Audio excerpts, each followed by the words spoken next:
नमस्कार, मी अनिल जाधव. तुम्ही बघताय आपला अग्रवन. आजच्या अर्थसंकल्पाकडून शेतकऱ्यांची निराशाच झाली आहे, कारण शेतीसाठी ठोस असं काहीच मिळालं नाही. शेतीपुढचे अनेक प्रश्न अत्यंत गंभीर बनले आहेत, परंतु त्यांचा साधा उल्लेखही या अर्थसंकल्पामध्ये दिसून येत नाही.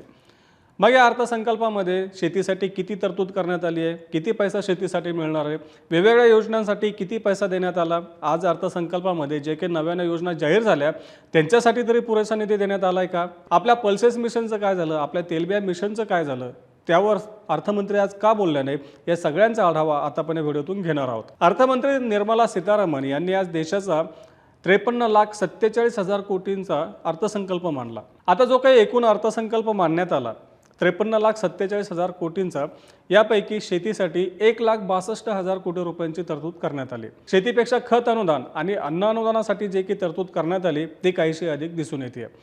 आता शेतीसाठी यंदा 1,62,00,000 कोटींची तरतूद करण्यात आली. गेल्या वर्षीच्या तुलनेमध्ये जे काही सुधारित तरतूद होती त्याच्या तुलनेत 7% अधिक तरतूद दिसून येते. परंतु गेल्या वर्षीच्या अर्थसंकल्पामध्ये जेवढी तरतूद करण्यात आली होती तेवढा पैसा, तेवढा निधी हा प्रत्यक्ष खर्च झाला नाही. गेल्या वर्षीच्या अर्थसंकल्पामध्ये शेती आणि संलग्न क्षेत्रासाठी 1,58,000 कोटी रुपयांची तरतूद करण्यात आली होती, परंतु प्रत्यक्ष खर्च म्हणजे सुधारित जे काही आकडेवारी पुढे आली त्यानुसार 1,52,000 कोटी रुपयांचाच खर्च झालेला आहे. म्हणजे जेवढी अर्थसंकल्पामध्ये तरतूद केली जाते त्यापेक्षा प्रत्यक्ष खर्च हा कमीच असतो. आता जसं सुरुवातीला सांगितलं की शेती आणि संलग्न क्षेत्रासाठी जेवढी तरतूद करण्यात आली, म्हणजे पुढच्या वर्षभरासाठी जेवढा खर्च प्रस्तावित करण्यात आला, म्हणजेच पुढच्या वर्षभरामध्ये आम्ही एवढा खर्च करू असं अर्थमंत्र्यांनी अर्थसंकल्पात सांगितलं. शेतीसाठी जे काही तरतूद दिली आहे त्यापेक्षा खत अनुदान आणि अन्न अनुदानावरचा खर्च जास्त आहे. मग नेमकं खत अनुदान किती देण्यात आलं ते देखील बघूयात. खत अनुदानाच्या तरतुदीत गेल्या वर्षीच्या तुलनेमध्ये 8% कपात करण्यात आली आहे. 2025-26 सुधारित तरतूद 1,86,000 कोटींची होती, तर 2026-27साठी 1,70,000 कोटी रुपयांची तरतूद करण्यात आली आहे. त्यातही युरिया अनुदानाची तरतूद ही 8% कमी केली. तसंच पोषण मूल्य आधारित जे खतं असतात त्यांची तरतूद देखील 10% कमी केली. युरिया अनुदानासाठी 1,16,000 कोटी रुपयांचं अनुदान तरतूद करण्यात आली, तर पोषण मूल्य आधारित खत अनुदानासाठी केवळ 54,000 कोटी रुपयांची तरतूद करण्यात आली आहे. म्हणजेच काय, शेती आणि संलग्न क्षेत्रासाठी आपल्याला खत अनुदान जरी जास्त दिसत असलं तर गेल्या वर्षीच्या तुलनेमध्ये ही तरतूद कमी आहे. ही तरतूद जवळपास 8% कमी आहे. आता आजच्या अर्थसंकल्पामध्ये अर्थमंत्र्यांनी असं सांगितलं की आम्ही शेतकऱ्यांचं उत्पन्न वाढवू. आपल्या सगळ्यांना माहिती आहे की 2016-17मध्ये देखील असं सांगितलं होतं की आम्ही शेतकऱ्यांचं उत्पन्न 2022पर्यंत दुप्पट करू, परंतु ते होऊ शकलं नाही. त्यासाठी सरकारनं कोरोनाचं एक कारण दिलं होतं की कोरोना काळामुळं अगदी सगळी अर्थव्यवस्था ठप्प झाली होती. आता पुन्हा केंद्रीय अर्थमंत्र्यांनी आपल्या अर्थसंकल्पीय भाषणामध्ये हे नमूद केलं होतं की आम्ही शेतकऱ्यांचं उत्पन्न वाढवू. त्यासाठी त्यांनी सांगितलं की आम्ही पीक उत्पादकता वाढवू, तसंच मत्स्य व्यवसाय आणि पशुधन व्यवसायातून आम्ही जास्तीत जास्त रोजगार आणि उत्पन्न कसं वाढेल यासाठी तरतूद करतोय. सगळ्यात महत्त्वाचं म्हणजे जे जास्त मूल्य देणारे पिकं आहेत, म्हणजे ज्या पिकांमधून भाव चांगला मिळतो किंवा जास्त मिळतो, ज्यांचा भाव जास्त असतो, अशा पिकांच्या लागवडीसाठी, उत्पादनासाठी, त्यांची प्राथमिक प्रक्रियेसाठी सरकार भर देणार असं सांगितलं गेलं. म्हणजेच काय, शेतकऱ्यांचं उत्पन्न कशातून वाढवणार, एकतर पिकांची उत्पादकता वाढवणार आहे, दुसरं म्हणजे जे आपलं मत्स्य व्यवसाय आहे, पशुधन व्यवसाय आहे त्यामधून देखील वाढवणार आहे, आणि तिसरं म्हणजे जे काही जास्त मूल्य असणारे पिकं आहेत त्यांची लागवड वाढवण्यासाठी शेतकऱ्यांना प्रोत्साहन देण्यात येणार आहे आणि यातून उत्पन्न वाढवलं जाईल असं या अर्थसंकल्पामध्ये सांगण्यात आलं आहे. आता आपल्याला ऐकताना खूप छान वाटतं की नेमकं पशुधन, मत्स्य व्यवसाय, त्यानंतर जे काही जास्त मूल्य असणारे पिकं आहेत यांना सरकार प्रोत्साहन देत आहे. पण खरंच या पिकांसाठी किंवा या क्षेत्रासाठी सरकारनं जे काही निधीची तरतूद केली आहे, जो काही पैसा दिला आहे तो पुरेसा आहे का ते देखील पाहणं महत्त्वाचं आहे. त्यातही सरकारनं जे जास्त मूल्य असणारे पिकांच्या उत्पादनासाठी जी काही योजना आणली आहे किंवा जे काही तरतूद केली आहे ती अत्यंत कमी आहे. आता सरकार रोजगार निर्मिती करण्यासाठी आणि तसंच उत्पन्न वाढवण्यासाठी नारळ, काजू, कोको, तसंच अगर शेती, बदाम, अक्रोड, त्यानंतर पाईन नट यासारख्या पिकांच्या लागवडीसाठी आणि उत्पादनासाठी शेतकऱ्यांना प्रोत्साहन देणार आहे. आता ही पिकं प्रामुख्यानं जे काही किनारी पट्टा आहे त्या पट्ट्यात घेतली जातात, म्हणजे सागरी किनारा पट्ट्यामध्ये घेतली जातात. त्यानंतर डोंगराळ भागामध्ये काही पिकं घेतली जातात आणि त्या भागातील शेतकऱ्यांना प्रोत्साहन देण्यासाठी सरकारनं योजना आणली आहे. तसंच मत्स्य व्यवसायासाठी देखील सरकारनं वेगवेगळ्या योजना आणण्याचं जाहीर केलं आहे. आता मत्स्य व्यवसाय आणि त्याच भागामध्ये पिकवली जाणारी ही पिकं यावर सरकारनं भर दिल्यामुळं सरकारच्या या घोषणेला निवडणुकींचा एक किनारा आहे असं टीका केली जाते. पुढच्या टप्प्यामध्ये तमिळनाडू, केरळ तसंच पश्चिम बंगाल या राज्यांमध्ये निवडणुका येऊ घातल्या आहेत आणि या भागामध्ये या पिकांचा आणि या व्यवसायाचा मोठ्या प्रमाणात विस्तार झालेला आहे आणि त्यालाच या अर्थसंकल्पामध्ये चालना देऊ असं अर्थमंत्र्यांनी सांगितलं आहे। त्यामुळं तज्ज्ञ असे टीका करतायत की या क्षेत्रातील पिकांना, या क्षेत्रातील व्यवसायाला सरकारनं अर्थसंकल्पातून बूस्ट देण्याचा प्रयत्न केला। मग इतर पिकांचं काय? आता या पिकांपेक्षा कापूस, सोयाबीन, तूर, मूग, उडीद, मका तसंच इतर फळपिकं या पिकांचे प्रश्न अत्यंत गंभीर बनले। या शेतकऱ्यांना या पिकांतून परतावा मिळत नाही। आर्थिक पाहणी अहवालामध्ये देखील नमूद केलं होतं की शेतकऱ्यांना पीक उत्पादनातून मिळणारं उत्पन्नही कमी आहे, परंतु सरकारनं त्यावर काहीच ठोस असं काही घोषणा केली नाही किंवा त्याचा साधा उल्लेखही केला नाही। परंतु जे किनारी भाग आहे किंवा डोंगराळ भाग आहे त्या भागामधल्या शेतकऱ्यांचं उत्पन्न वाढीसाठी किंवा त्या भागामध्ये एकतर उत्पादन वाढ आणि रोजगार वाढीसाठी सरकारनं ही योजना आणल्याचं सांगितलं जातं। हवामान बदलासारखा एक महत्त्वाचा प्रश्न शेतकऱ्यांपुढे उभा टाकला आहे। शेतकऱ्यांना जे काही अवकाळी पाऊस आहे किंवा अतिपाऊस आहे किंवा पाऊसच न पडणे, अतिउष्णता किंवा अतिथंडी यासारख्या कारणांमुळे पीक उत्पादन घटीला सामोरं जावं लागतंय। शेतकऱ्यांचं उत्पादन घटतंय, परंतु अर्थसंकल्पामध्ये याकडे दुर्लक्ष करण्यात आलं।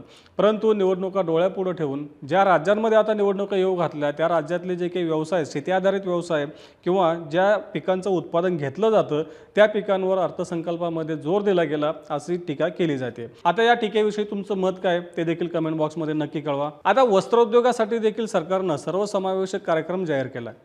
आता डोनाल्ड ट्रम्प यांनी भारताच्या कापड आयातीवरती 50% आयात शुल्क लावलं होतं, त्यामुळे कापड निर्यात कमी होते, कापड निर्यातीवर परिणाम होतोय असं उद्योगांकडून सांगितलं जात होतं।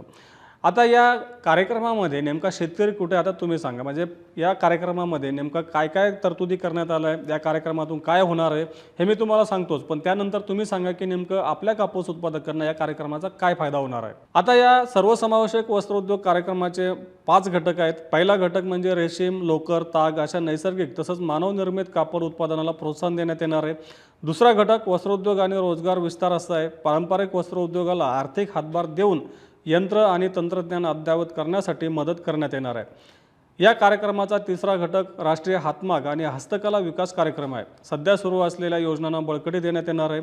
चौथा घटक पर्यावरणपूरक वस्त्र उद्योगाचा आहे, तर पाचवा घटक महात्मा गांधी ग्राम स्वराज खादी आणि हातमाग सशक्तीकरणाचा आहे। प्रशिक्षण, कौशल्य विकास आणि गुणवत्तापूर्ण शिक्षणातून जागतिक बाजारात मूल्य साखळी विकास आणि ब्रँडिंगसाठी मदत करण्यात येणार आहे। हा कार्यक्रम सर्वसमावेशक असला तरी उद्योगांसाठीच फायद्याचा आहे। कापूस उत्पादकांना याचा थेट फायदा होण्याची शक्यता कमीच आहे, कारण कापूस उत्पादकांचा समावेश याच्यात नाही। शेवटी कापसाचा वापर या उद्योगांमध्ये केला जातो, त्यामुळे फायदा होणारच आहे। आता या सर्वसमावेशक कार्यक्रमासाठी केवळ 1,500 कोटी रुपयांची तरतूद करण्यात आली आहे। ही तरतूद अपुरी असल्याचं खुद्द वस्त्रोद्योग क्षेत्रातील जाणकारांनी सांगितलं आहे। वस्त्रोद्योगासाठी 5 कलमी कार्यक्रम जाहीर केला, परंतु तरतूद खूपच कमी केलेली आहे। आता वस्त्रोद्योगाचा एवढा मोठा विस्तार आहे, देशामध्ये शेतीनंतर वस्त्रोद्योगामधून सर्वाधिक रोजगार मिळतो, तसंच उलाढाल देखील मोठी आहे, निर्यातीमध्ये देखील चांगला वाटा आहे आणि या सगळ्या क्षेत्रामध्ये एवढे आमूलाग्र बदल घडवण्यासाठी सरकार केवळ 1,500 कोटी रुपयांची तरतूद करत आहे। उद्योगांनी देखील सांगितलं की एवढ्या तरतुदीमधून काही होणार नाही। सरकारला जर खरंच मदत करायची असेल, वस्त्रोद्योगाचा विस्तार करायचा असेल तर त्यासाठी आणखीन तरतूद करावी लागेल, पैसा खर्च करावा लागेल, त्यानंतरच या कापूस व्हॅल्यू चेनमध्ये, मूल्य साखळीमध्ये काहीसे सकारात्मक बदल दिसून येऊ शकतात। आता यामध्ये शेतकऱ्यांचा समावेश जर केला असता, शेतकऱ्यांना म्हणजे कापूस उत्पादकांना जर अद्ययावत तंत्रज्ञानाचं बियाणं दिलं असतं तर याचा कापूस उत्पादनाला देखील फायदा झाला असता। आता देशातलं कापूस उत्पादन घटतंय, त्यामुळं आहे तो उद्योग देखील अडचणीत येतोय, कारण त्यांना पुरेसा कच्चा माल मिळत नाही। उत्पादन घटत असल्यामुळं शेतकऱ्यांचा उत्पादन खर्च वाढतोय, त्यामुळे शेतकऱ्यांना साहजिकच जास्त भाव मिळाला तरच हे पीक परवडणार आहे। आता जर समजा अद्ययावत तंत्रज्ञान दिलं, उत्पादकता वाढली, शेतकऱ्यांच्या हातामध्ये एकरी उत्पादन जास्त आलं आणि जर बाजारभाव यावर्षी आहेत त्या प्रमाणात जरी मिळाले तरी शेतकऱ्यांना हे पीक काहीसं परवडू शकतं। परंतु एकीकडे उत्पादन कमी आणि दुसरीकडे उत्पादन खर्च जास्त आणि त्यातही भाव कमी म्हटल्यावर कापूस उत्पादक निश्चितच अडचणीत येणार आहे। जोपर्यंत कापूस उत्पादन वाढणार नाही, कापूस उत्पादकांना परतावा मिळणार नाही, तोपर्यंत मूल्य साखळीच्या पुढच्या टप्प्यावर सरकारनं किती प्रयत्न केले तर ते मूल्य साखळी यशस्वीपणे चालणं अशक्य आहे असं देखील जाणकारांचं म्हणणं आहे। आता पुढचा जो काही टप्पा आहे तो आहे कडधान्य मिशनचा। आता आपण मागच्या 4-5 वर्षांमध्ये सरकारकडून अनेक मिशन ऐकले, अर्थमंत्र्यांनी देखील आपल्या बजेटच्या भाषणांमध्ये अनेकदा आपलं कडधान्य मिशन, खाद्यतेल मिशन, त्यानंतर फळ आणि भाजीपाला मिशन, त्यानंतर हायब्रिड सीड मिशन अशा अनेक मिशनची घोषणा केली. परंतु यंदाच्या अर्थसंकल्पामध्ये या मिशनसाठी 1 रुपयांची देखील तरतूद करण्यात आली नाही. आता मागच्या काही दिवसांमध्ये आता आपल्यापैकी काही जण म्हणाल की मागच्या काही दिवसांपूर्वी म्हणजे उदाहरणार्थ ऑक्टोबरमध्ये किंवा गेल्या वर्षीच्या ऑक्टोबरमध्ये सरकारनं कडधान्य आणि तेलबियांसाठी मोठी रक्कम दिली आहे, परंतु अर्थसंकल्पामध्ये तशी तरतूद करण्यात आली नाही. अर्थसंकल्पामध्ये तरतूद केली तर हा पैसा पुढच्या टप्प्यामध्ये त्या उद्योगांपर्यंत पोहोचू शकतो. आता कडधान्य मिशनची घोषणा खुद्द पंतप्रधानांनी सुद्धा केली होती.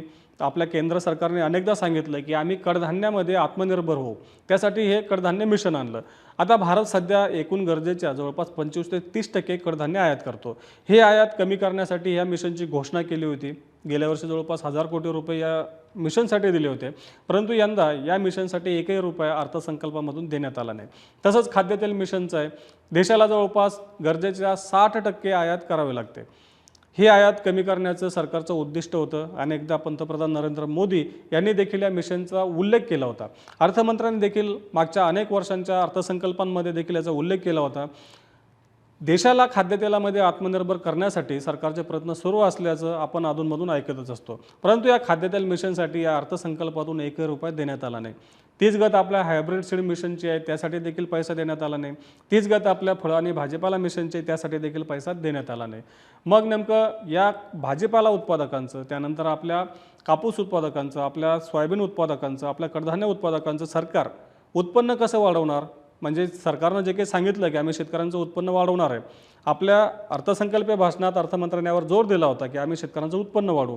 पण जर समजा अशा मिशनसाठी पैसाच दिला नाही तर मग हे नेमकं कुठल्या शेतकऱ्यांचं उत्पन्न वाढवणार हा देखील प्रश्न पडतो. केवळ नारळ उत्पादक, सुपारी उत्पादक, चंदन उत्पादक, त्यानंतर कोको उत्पादक, त्यानंतर अगर उत्पादक, अक्रोड उत्पादक या शेतकऱ्यांचं उत्पन्न वाढवायचं आणि या शेतकऱ्यांना सोडायचं का, हे अर्थमंत्री सांगू शकतात. आता आपण शेती क्षेत्र तसंच ज्या काही इतर योजना आहेत की आपल्यासाठी महत्त्वाच्या आहेत, त्या योजनांसाठीचा किती पैसा सरकारने देऊ केला आहे, म्हणजे पुढच्या वर्षभरामध्ये सरकार नेमकं किती खर्च करणार आहे याची एक नोंद घेऊयात की मागच्या वर्षी किती खर्च झाला होता आणि यंदा किती खर्च सरकारनं तरतूद केली आहे, त्याचा एक देखील आढावा घेऊयात. आता कृषी आणि संलग्न क्षेत्रासाठी सुरुवातीला सांगितल्याप्रमाणे 1,62,000 कोटी रुपयांची तरतूद यंदा करण्यात आली आहे.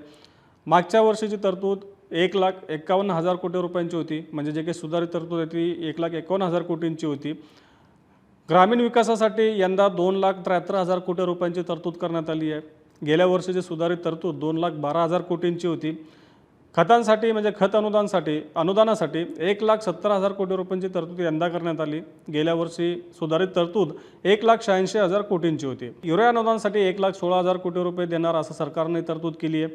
गेल्या वर्षी तरतूद 1,26,000 कोटींची होती. पोषण मूल्य आधारित जे खत अनुदान आहे त्यासाठी 54,000 कोटी रुपयांची तरतूद केली आहे. गेल्या वर्षी 60,000 कोटींची तरतूद होती. त्यानंतर प्रधानमंत्री कृषी सिंचन योजनेसाठी यंदा 6,587 कोटी रुपयांची तरतूद केली. गेल्या वर्षी 6,372 कोटी रुपयांची सुधारित तरतूद होती. आता मनरेगामध्ये सरकारने बदल केला आहे. त्याऐवजी VBG रामजी ही योजना नव्यानं लागू केली आहे. आता यंदाच्या अर्थसंकल्पामध्ये आपल्याला मनरेगा आणि अधिक VBG रामजी ह्या दोन्ही योजनांसाठी 1,25,000 कोटी रुपयांच्या दरम्यान खर्च प्रस्तावित दिसतो. गेल्या वर्षी मनरेगातून 88,000 कोटी रुपयांचा खर्च प्रस्तावित होता. प्रधानमंत्री ग्राम सडक योजनेसाठी यंदा 19,000 कोटी रुपयांची तरतूद केली आहे. गेल्या वर्षी 11,000 कोटी रुपयांची सुधारित तरतूद होती. पीक विमा योजनेसाठी यंदा 12,200 कोटी रुपयांची तरतूद केली. गेल्या वर्षी 12,267 कोटी रुपयांची सुधारित तरतूद होती. PM किसान योजनेसाठी खर्च सारखाच आहे. 63,500 कोटी रुपयांचा खर्च प्रस्तावित आहे, जो गेल्या वर्षी एवढाच आहे. प्रधानमंत्री अन्नदाता आय संरक्षण अभियान म्हणजे आपण ज्याला PM आशा म्हणतो, या योजनेसाठी 7,200 कोटी रुपयांचा खर्च प्रस्तावित करण्यात आला आहे. गेल्या वर्षीचा सुधारित तरतूद ही 6,941 कोटी होती.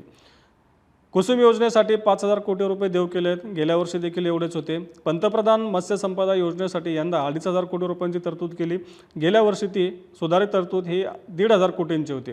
डेअरी विकासासाठी यंदा 1,055 कोटी रुपयांची तरतूद केली. गेल्या वर्षी 1,000 कोटींची तरतूद होती, म्हणजे यंदा 55,000 कोटी रुपयांचा खर्च अधिकने प्रस्तावित करण्यात आला आहे. आता हे होतं आजच्या अर्थसंकल्पामध्ये आपल्या शेतीसाठी, आपल्या ग्रामीण अर्थव्यवस्थेसाठी सरकारनं जे काही देऊ केलं, जे काही प्रस्तावित केलं की जे सरकार पुढच्या वर्षभरामध्ये करणार आहे. मागच्या 2 अर्थसंकल्पामध्ये आपल्याला दिसून आलं होतं की प्रकर्षानं शेती आणि शेतकऱ्यांचा उल्लेख हा मोठ्या प्रमाणात आला होता.